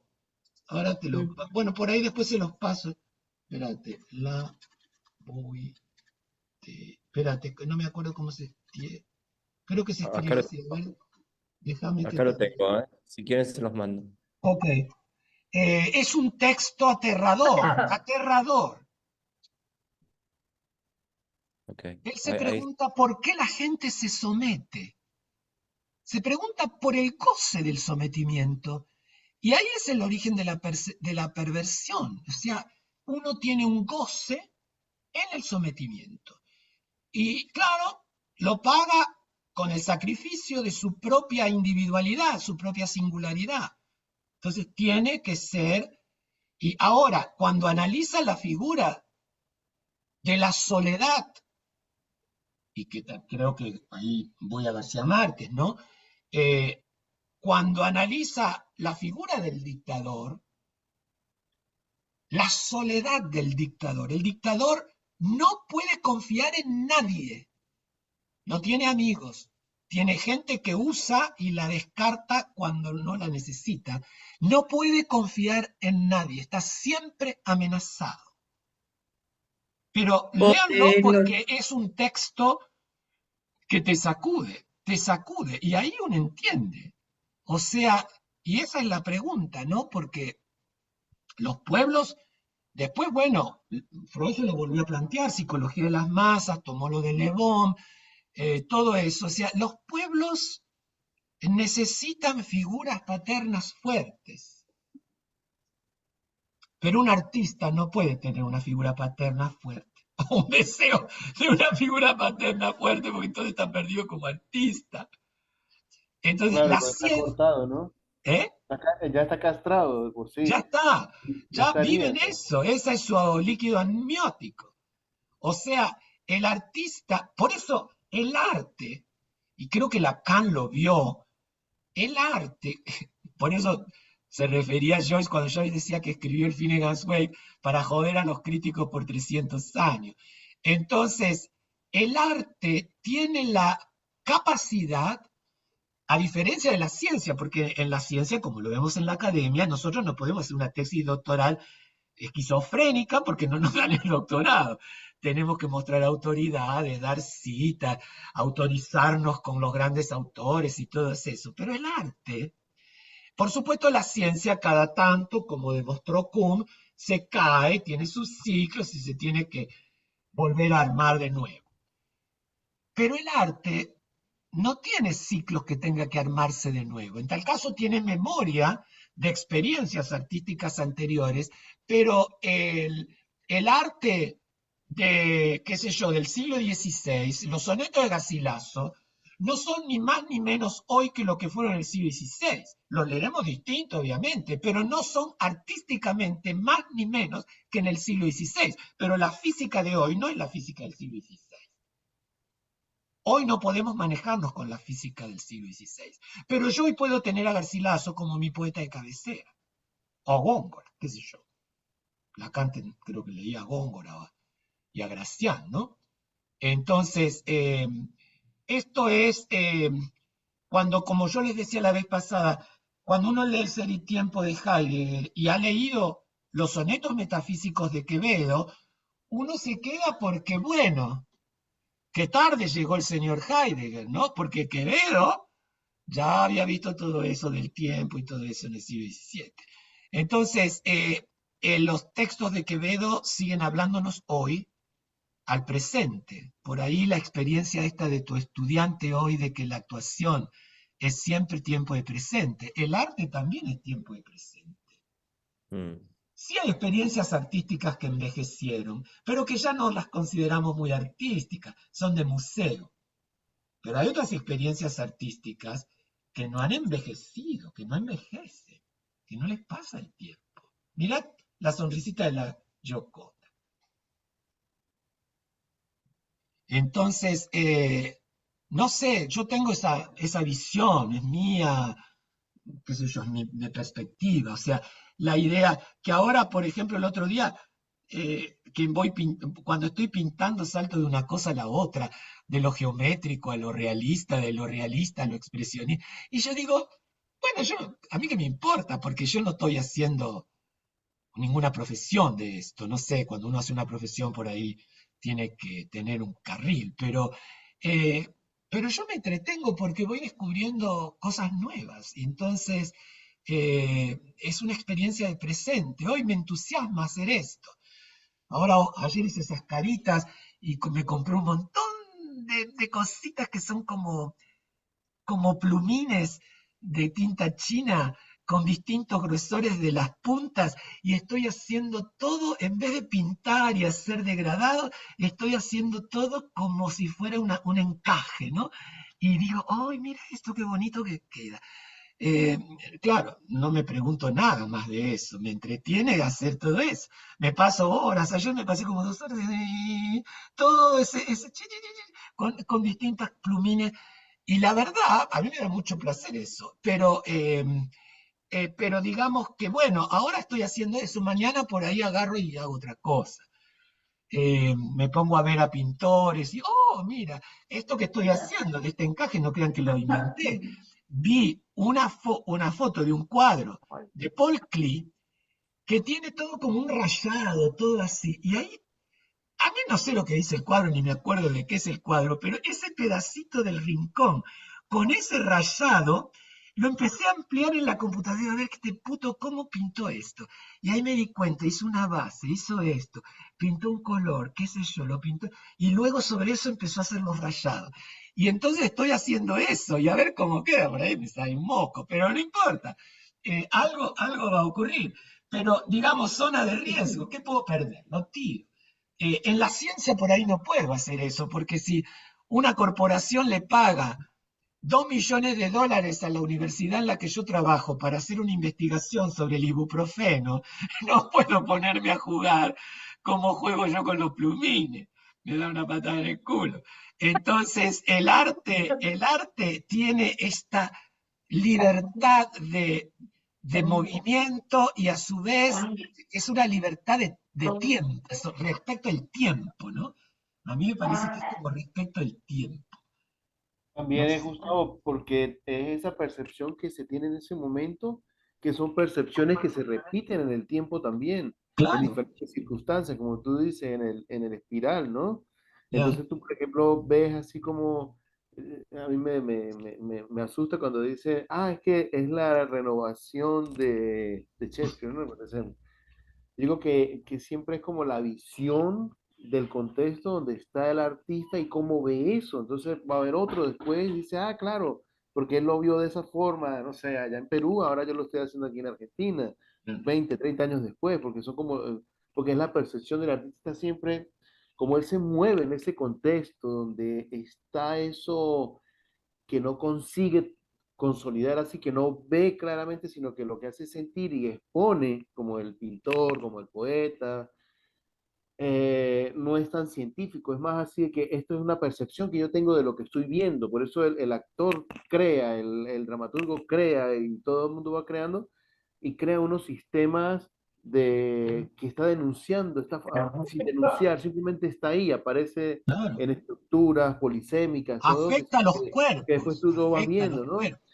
Porque, por ejemplo, cuando ustedes estaban hablando sobre Pompeyo, yo me acordé que yo estuve en el montaje de Ricardo III con Diego Aramburo ahí en La Paz, y era una lectura que él hacía de Ricardo III, y era una cuestión así de que Ricardo III era un indio que se jodía en los otros indios, ¿eh?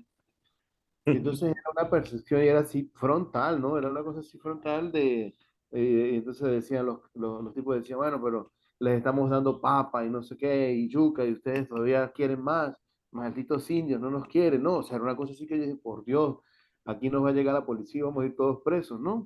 Pero no pasó nada de eso porque fue en el Teatro Municipal, ahí de La Paz y todo. Pero claro, porque él estaba metido en un sistema y había un sistema de depresión que él tenía, un conflicto que él tenía con todo ese sistema de poder. Y me acordé de muchas cosas, ¿no? De cómo se desafía. Y tal vez no es el autor, sino es la temática, cómo se adapta en ese instante, como tú lo ves.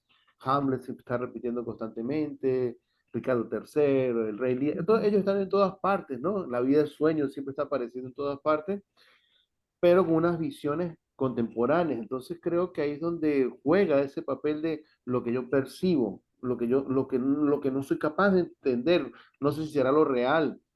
No consigo armar ese rompecabezas así físicamente y decir, aquí está, sino voy soltando, voy delirando, voy creando ideas, y ahí en el proceso de creatividad alguien dice, oye, pero tú estás diciendo una cosa que está pasando en este momento, tal vez no lo dice adrede, estaba ahí, y él salió en un momento, ¿no? Yo tengo un amigo en Mérida, un profesor que fue, mucho tiempo sí fue mi compañero así de trabajo, con cómplice, ¿no? Colega, y él una vez me dijo, ¿tú sabes por qué yo trabajo contigo? Ah, no, nunca me había preguntado eso, que se soportaba ese cosas, ¿eh? Sí. Entonces le dijo, porque tú eres rockero de profesión, claro, tú tocas en una banda de rock, ¿no? Tú eres rockero de profesión, pero cuando estás montando te vuelves ponqueto, entonces tú dices todo eso ahí, lo que no dices con el rock, lo dices con el punk. Y es una cosa así, que es el momento que yo siempre me acuerdo de Gustavo cuando dice, vamos a delirar, porque ahí es donde sale el punk, o sea, la parte más espantosa nuestra, la frontal, la que no tiene miedo, la que tira el narciso para un lado y se dispara para el frente, ¿vio? Acaba, el yo va matando a todos los padres, ¿no? voy acabando y se crea una poética que es totalmente violenta y agresiva y fuerte, ¿no? Entonces, es esa percepción que vamos recibiendo y el cuerpo lo percibe y el cuerpo lo empuja y lo hace reventar contra el muro. Entonces, cuando viene el espectador, se siente, dice, claro, es que aquí están haciendo, bueno, por eso existen las comisiones de censura, ¿no? Que están atentos de Ah, todo ese tipo de cosas para decir, aquí están hablando de nosotros, ¿no? Me imagino cómo estará ahorita ahí ah. en Argentina, están así, si es financiado, vamos a censurarlo, porque ¿cómo van a gastar dinero público en esta porquería? Dirán, ¿no? Bueno, pero en lo que vos decís, yo no sé cuándo Aramburu montó esa versión de Ricardo Ricardo, en III, pero, 2017, ¿eh?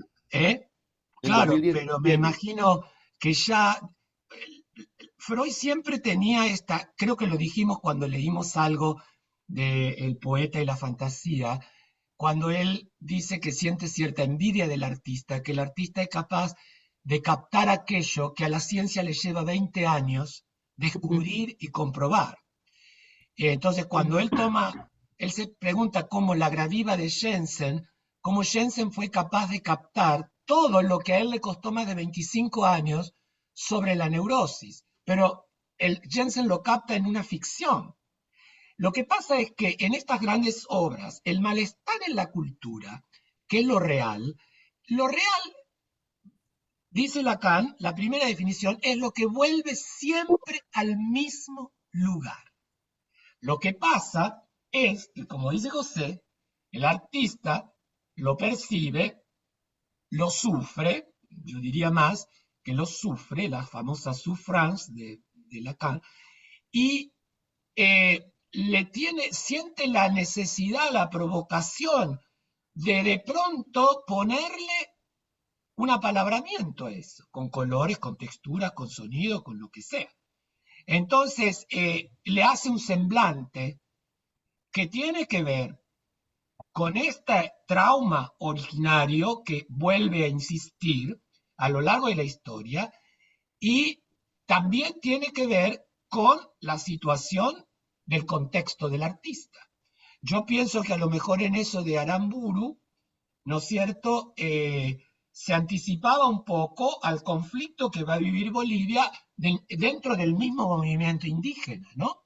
Entonces, o sea, como que lo capta esto de que los indígenas también se pueden cagar entre ellos mismos.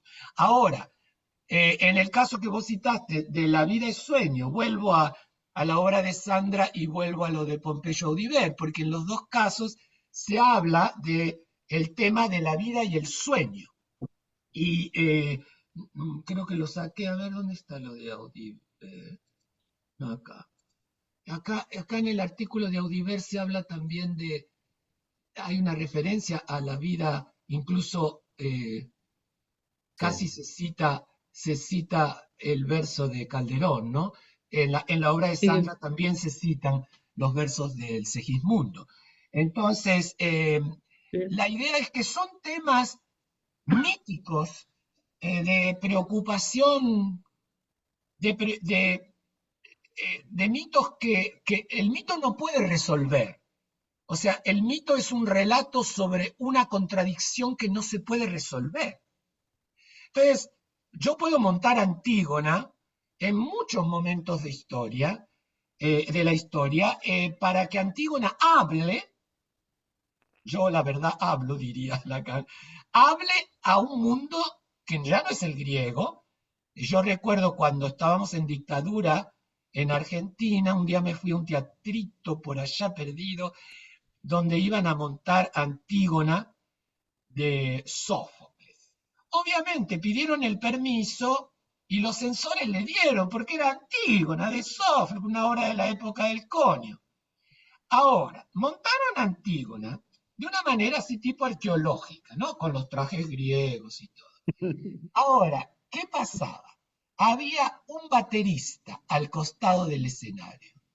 Y cuando se decían las frases de Antígona que el público tenía que transportar a su presente, las que dice el coro, sobre todo, el que abusa de su poder. Entonces el baterista hacía chin, chin, pum, chin, chin, pum, chin, chin, pum, chin, chin, acompañaba toda la frase. Entonces uno empezaba a agarrar la clave. Cada vez que el baterista subraya o enfatiza, eso es lo que nos quiere decir la apuesta. Llegaron hasta donde podían y no fueron censurados porque era como que, bueno, era un texto clásico y la batería, bueno, era una musicalización, pero la batería tenía un juego ahí muy importante. Yo nunca me olvidé de eso. Digo que dentro del terror que había en ese momento, porque también uno se exponía a su vida montando un espectáculo, entonces ellos se llegaron hasta donde pudieron. Entonces la obra era fea, la actuación era fea, la puesta era fea, pero ahí había un texto que era subrayado por un baterista que tenía mucho que decirnos en la dictadura argentina. Entonces, yo creo que acá esta invención del arte que inventa... Ahora, el artista no puede estar inventando siempre algo novedoso, nuevo y genial. Cada tanto cae en las redes de la repetición como autómata. Entonces, la repetición como tije, como sorpresa, como la irrupción de lo real, eso por ahí ocurre cada tanto. Yo lo veo ahora como pinto casi todos los días, toda la semana, y digo, ay, este cuadrito que débil, que frígido. Pero por ahí cada 4 o 5 semanas o cada 2 meses de pronto me sale algo y digo, oh, esto sí que realmente está bueno. Entonces, digamos, dentro de mi narcisismo, obviamente. Pero lo que quiero decirles es que el arte no depende, obviamente, del contexto, de la subjetividad de la época, nadie va a negar eso, pero no tiene una regulación fálica como puede tener la ciencia. Entonces, evade, porque se tira para el lado del no toda, se tira para el lado de la mujer tachada, ¿no? La tachado.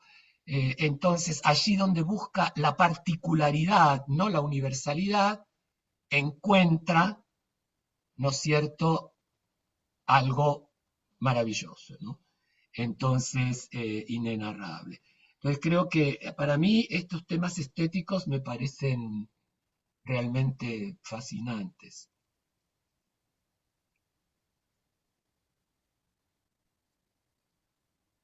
No sé si le... Yo ¿Qué? pensaba solo una cosa, perdón, se Dale. cayó un cuadro mientras estábamos hablando, no sé qué pasó. Hablábamos, se cayó un cuadro así. ¡Ay, Dios! Hablábamos Un de cuadro, brujas. además, un cuadro que dice de Juan Carlos Romero, del artista plástico, que dice, ahora todos somos negros, se cayó, tac. Por favor, que quede Bueno, acá. hace 2 o 3 noches, acá a las 3 de la mañana, pensé que se habían metido unos tipos en mi casa, se cayó un cuadro también. Entonces, Se los voy a mostrar porque no, el mío se era los voy a una mostrar porque no mezcla. me van a creer. Miren, se lo acabo de acomodar porque, bueno, ahí se los muestro, ¿no? Lo acabo de acomodar, pero Las se brujas cayó, no existen, pero que las hay, las hay. mirá, se cayó desde ahí arriba. Ah, ahora todos somos negros. Mm. En fin, No, no, bueno. no. Estamos convocando acá. Bien, Sí, esto ya mucha energía. estamos entrando en zonas de alta peligrosidad. Estamos hablando de Total- algo paranormal. Claro. Totalmente. Así, ¡wow! Yo no entendía nada, digo, ¿qué pasó? Bueno, Este, acá esperen, Pompeyo acá dice eso, ¿no? Sí, sí, sí. La actuación es un fenómeno paranormal, paranormal. Ujú. un asunto Bueno, sobrenatural que alude a nuestra identidad de estructura. Eso es el logos universal, la zona de origen de la que fuimos desterrados, castrados, cuando erigimos un espejo como fachada ficcional de nosotros mismos. Y ahí lo vemos, el arte tiene que romper ese espejo, que es la fachada que nos vendieron de nosotros mismos. Y por eso le llama, no sé por qué paranormal, pero digamos para hablar de lo real, ¿no? Si no es Mm. no es la realidad, es Yo algo creo que que va él más está, allá de la realidad. yo creo que en lo paranormal él está intentando como explicar eso que no consigue en una lógica, ¿no? Ya. Si aparece de repente la performance, aparece, no sé, el gesto, aparece todo, más es parte de eso, de subir sobre capa de acciones, de pensamientos, de todo eso que está ahí adentro. Es como una, yo siempre le digo a los actores, usted tiene que pensar con las tripas, no piense con la cabeza, Ya. piensa con las tripas, porque ahí es donde está lo que, por ejemplo, una vez yo vi una actriz que se cayó en la escena, y cuando ella se levanta y dijo todo lo que tenía que decir y salió corriendo, y escuché que en el camerino tiró las cosas. Yo dije, esa es la mejor escena, porque ella está pensando con las tripas, con la vagina. Entonces, yo, pero me caí, casi me parto la cabeza. Y ella sintió que su ego se había caído en la mitad de la sala, ¿no? Y yo, fantástico, así es que tienes que actuar con más fuerza, tener así, sí. Y creo que ahí es eso, porque cuando estamos explorando sale todo eso, ¿no? Frustraciones, todo, cuando quedo en ese coloco el pie ahí donde creo que mi narciso va a caer y yo no quiero que eso caiga, ¿no? Entonces ahí, pum, aparece, va generando ahí más, con mayor intensidad, ¿no? Claro, Y fíjate que Pompeyo, el que escribe el artículo, repite esto, ¿no? Como frase de Pompeyo. La dramaturgia de Shakespeare es estructura poética, punto de encaje de niveles teatrales sobrenaturales, históricos, religiosos. pero acá el para griego de paranormal, el para griego, quiere decir contra, al margen de lo Claro. normal. Lo normal es lo fálico, lo regulado, lo legal, lo aceptado, lo confortable. La actuación es un fenómeno paranormal porque lo que hace es que va contra la función fálica, contra ese otro legislador. Y entonces, evidentemente, explota. Yo lo pienso desde la fórmula de la sexuación de Lacan. Explora el lado del no todo, el lado de los goces, el lado de los excesos, el lado de lo singular, nada de lo universal. Pero este fenómeno paranormal que es la actuación, que puede ser contra lo normal, al, al paralelo a lo normal, también podría ser, porque justo busqué acá, junto al margen de, contra, ¿no es cierto? La actuación es ese fenómeno que está como al margen, que ataca el logos universal y lo hace astillar, porque eso es un espejo ficcional, lo hace astillar, y si lo astilla es porque no era tan compacto como se creía. Quiere decir que era muy frágil. Entonces, volvemos al tema de la inconsistencia del otro. Y dice entonces, dijimos que era una fachada ficcional.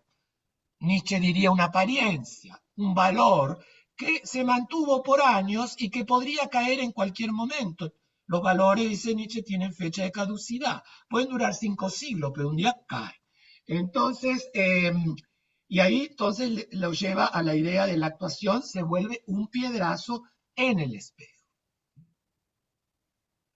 Acá, acá yo lo que leo es que la actuación se vuelve un piedrazo en el espejo.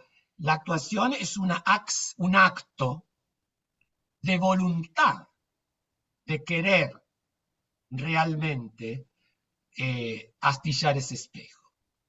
No todo el Tengo, mundo tengo, quiere astillar el espejo.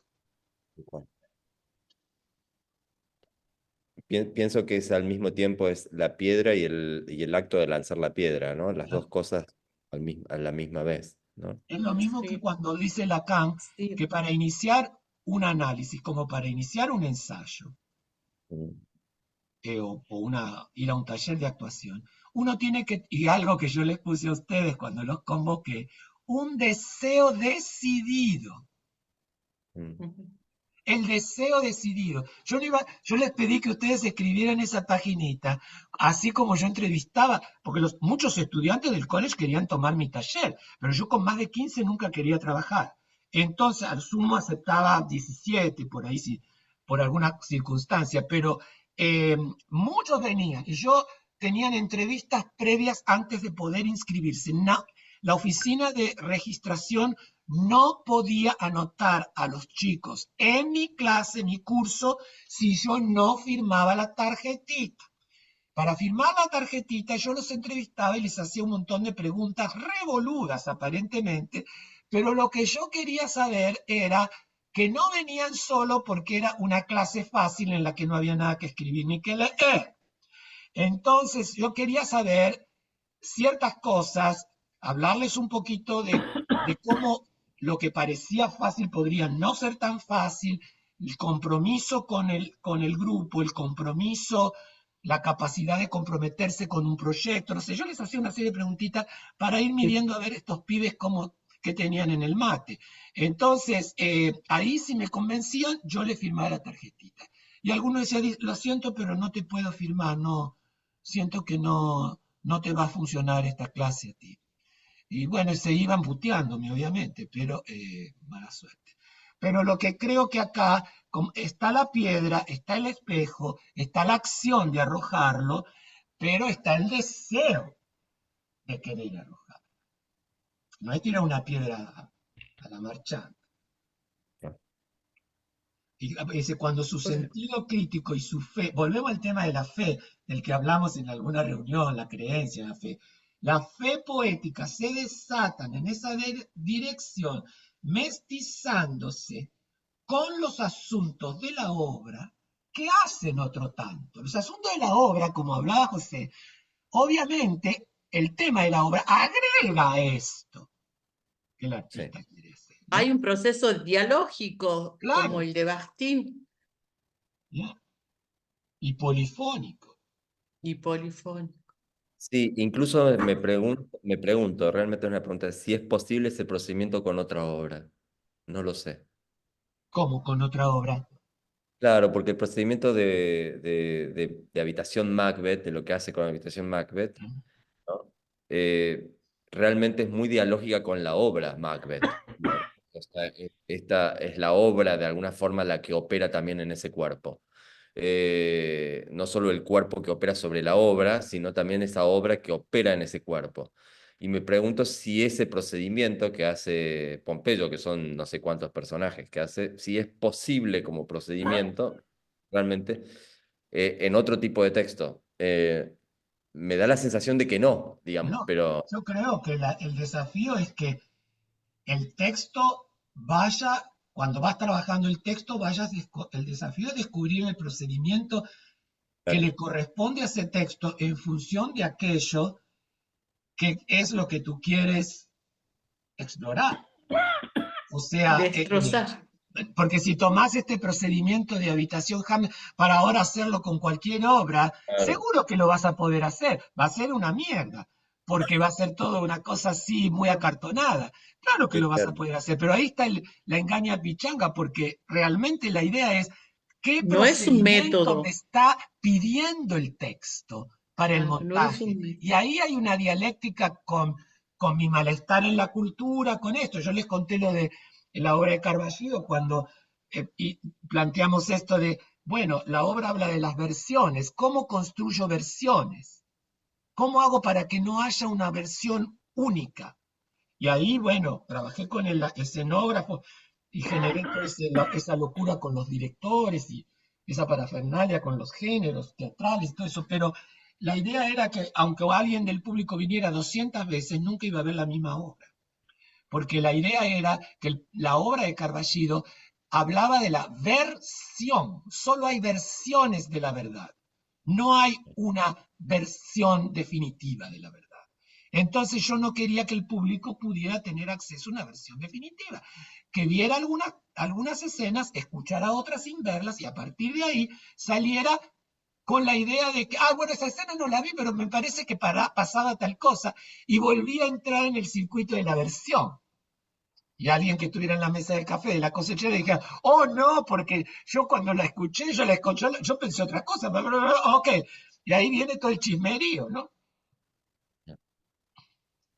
Y el rumor, no hay nada más peligroso y políticamente que el rumor, ¿no? La cantidad de muertos que hubo por rumores en la dictadura argentina, Dios lo sabe. Hugo Foguet escribe eso. ¿La leíste la novela de Hugo Foguet, Pretérito Perfecto? Sí, sí, la trabajé en la facultad Ah, y para un congreso también. ah. Sí. ¿Cómo se llama? No me acuerdo ahora. Pretérito Perfecto. Pretérito perfecto. Sí, tremendo, tremendo. Tremendo. Yo lo conocí Igual a que Foguet, tomé café con él varias veces, un tipo muy viste que interesante. fue marino, Sí, marino pues de... claro. Así que bueno, eh, pobre Stanislavski, lo dejamos de lado. A lo mejor estuvimos todo el tiempo hablando de Stanislavski y no nos De dimos alguna manera. cuenta. Yo tengo muchas notitas hechas acá sobre el texto sobre Stanislavski. Me gustaría retomar a partir de la página 20 y ya llegar al final de este capítulo para ingresar en otro, porque en este capítulo sigue estando, creo que después en los otros podremos ir más rápido, pero en este capítulo están todos los elementos, digamos, ahí están los elementos del malestar en la Cap- cultura en relación a la actuación. Es el capítulo del malestar en la actuación. Y eso es lo que el sistema va a tratar de darle una respuesta a los interrogantes de este malestar, porque genera venganza, genera culpas, genera sacrificios. Léanlo y van a ver, es una cosa tremenda. Se pelea con el apuntador y qué sé yo, ¿no? Tiene todo, hay una cantidad de cosas, ¿no? Aparecen todo para el teatro, obviamente, de su época. Hoy no tenemos el apuntador. Este, ¿Trabaja alguno de ustedes con apuntador en los ensayos o algo? No. No, no. Teatro pobre. No. Tengo No, pobres, no, sí. para nada. Yo lo No hay presu- incorporé, no yo lo hay incorporé en presupuesto. un espectáculo, No. pero lo incorporé como parte del espectáculo. Era un tipo que quería que le leyeran las líneas como él las imaginaba y paraba la actuación y le decía a la actriz, ¿podés decirlo con un poquito más de afecto, de pasión? Y se cortaba, todo el público no sabía qué pasaba, estaba con el texto en la mano y decía, porque acá dice esto, pero tú lo dices así como el pasado, podrías decir. Y bueno, al final los actores se cansaban y lo devolvían al público, el tipo volvía a mover su sillita y a controlar el texto, ¿no? Entonces, era muy, muy cómico eso. Eh, Así que bueno, entonces, no sé si alguien quiere hacer alguna reflexión. No, hoy mi cabeza queda estallada, de verdad digo, queda estallada, sí, Un eh, piedrazo en el espejo. sí, tal cual. ¿Por qué, Pero Cipriano? me queda como muy fuerte la idea de la inconsistencia de lo otro y Del del otro, otro. del otro. Inicio del otro. Del otro, no del otro, del otro. La El inconsistencia otro. me queda como muy fuerte, Es como muy fuerte, es terrible. ¿Quién Es la terrible, puede terrible, soportar? Sí. Solo los santos. tal es cual. Me terrible. genera así como, así me voy con la cabeza estallada ahí, ¿no? Eso. Es que aceptar Es la- el punto A para pasar a la a un estadio emancipación, de análisis. ¿bien? Es el Sí, punto tal de salida de un Entra el análisis análisis. y del inicio de la Para emancipación, atravesar. que es atravesar el fantasma, ¿no? Y decir, puta, pero y ¿Era este, esto lo que me daba tanto miedo? esto es lo que me da tanto Mm. miedo, esto era lo que era mi mamá, esto es lo que era mi papá, esto es lo que... O sea, eso es terrible, se empiezan a caer. Yo siempre tengo la imagen que me quedó, no sé, de alguna cosa de la niñez, un poco media prustiana tal vez, que es que cuando nos llevaban a la casa de una tía a tomar el té, nos servían en esas tacitas de té y el azúcar eran unos cuadraditos, unos Sí. cubitos. Y Sí, yo siempre viví loco con sí. esa imagen de que yo Mm. me agarraba el cubito y lo tiraba dentro del té y el cubito hacía y se hacía inconsistente, ¿no? Ya dejaba de ser cubito y se disolvía.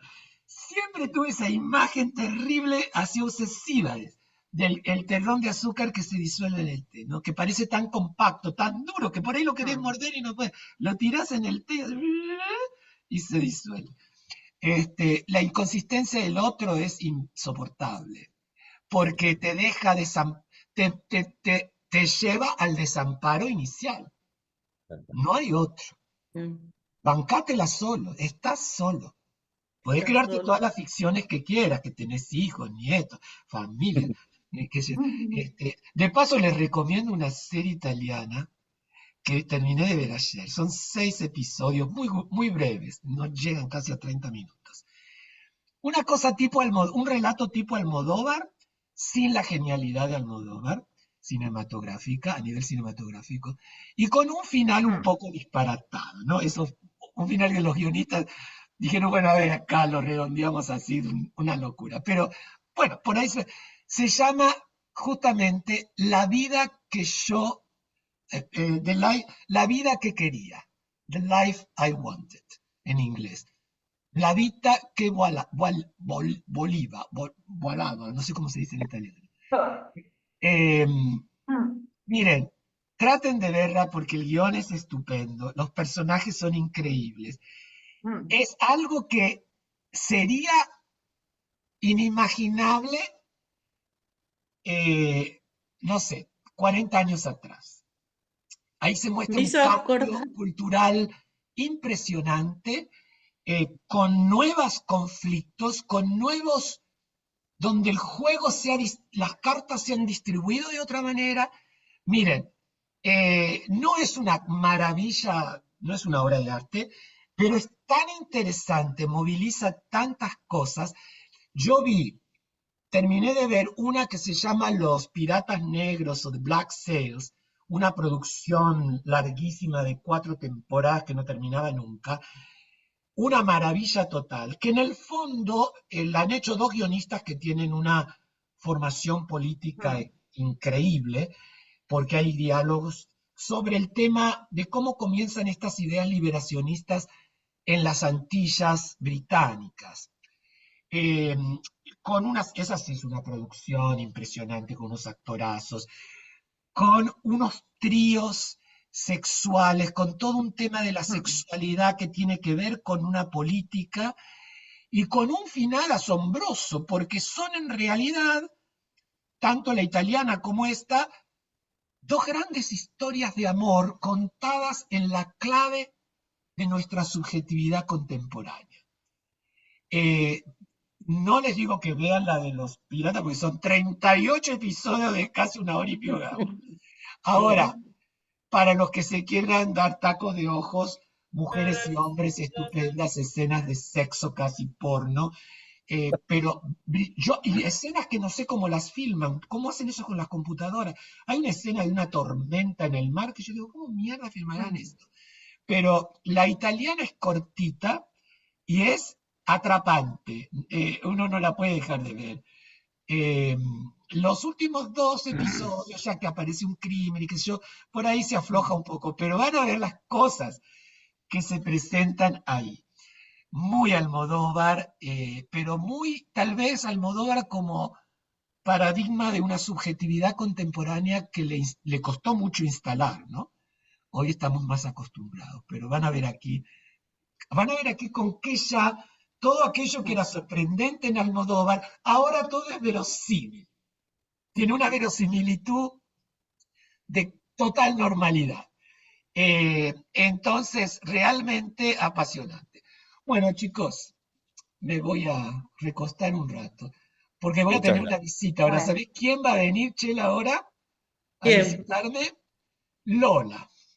Lola, Está en Los Lola está Ángeles y va a qué venir con lindo. una amiga italiana que también era profesora del Pasadena City College, también era parte del elenco, que vive en Pasadena, y van a Le venir das a un cenar, abrazo así de que mi van a llegar parte, por ahora en 1 hora. favor.